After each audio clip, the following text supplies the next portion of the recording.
स्वाधीनता दिवस अवसर में पताका उत्तोलन करुवा बेले घटिला अघटन चलीगला जड़े शिक्षक जीवन। आज 80तम स्वाधीनता दिवस आनंद उल्लास एवं गर्वर सह पालन करुवा अवसर में पताका स्टाण्ड रे पताका बांधुवा समय अघटन जड़े शिक्षक मृत्युवरण करथिबा बेले 3 जन छात्र गुरुतर अवस्था सिमुलिया मेडिकल रे भर्ती। सूचना अनुसार बालेश्वर जिला सिमुलिया थाना मैतापुर अंचल प्रतिष्ठित रॉयल हाईस्कूल एवं रॉयल पब्लिक स्कूल नामक एक घरोई शिक्षानुष्ठान क्रीड़ा शिक्षक प्रियव्रत बेहेरा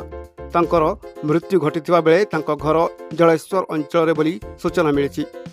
आज सकाळ 7 घटिका समय पताका उत्तोलन पर शिक्षक जनक पताका स्टाण्ड रे लुहा पाइप पोतिबा पई आणुथुवा बेले ऊपर जाइथिबा 11 केवी विद्युत तार रे पाइप टी लागि जिबारु विद्युत संस्पर्श आसी क्रीड़ा शिक्षक जनक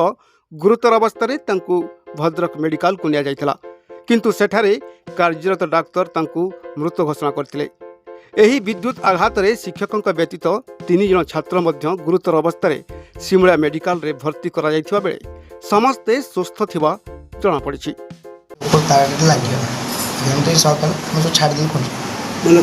ताराटा कम उच्चर अच्छी ना उच्चर अच्छी मैं जो खुंचाटी उच्चा था किए किए पुतल फिर सर आम 3-4 जन छुआ थिलो के जनकर असुविधा सुबह गोटे हल्का हल्का लगे सब छाड़ दे सब ठीक अच्छे सब सब और सेपट अच्छा मृत्युंजय सब नवम जोर होस्टिंग पोस्ट सेटा सेटिंग कर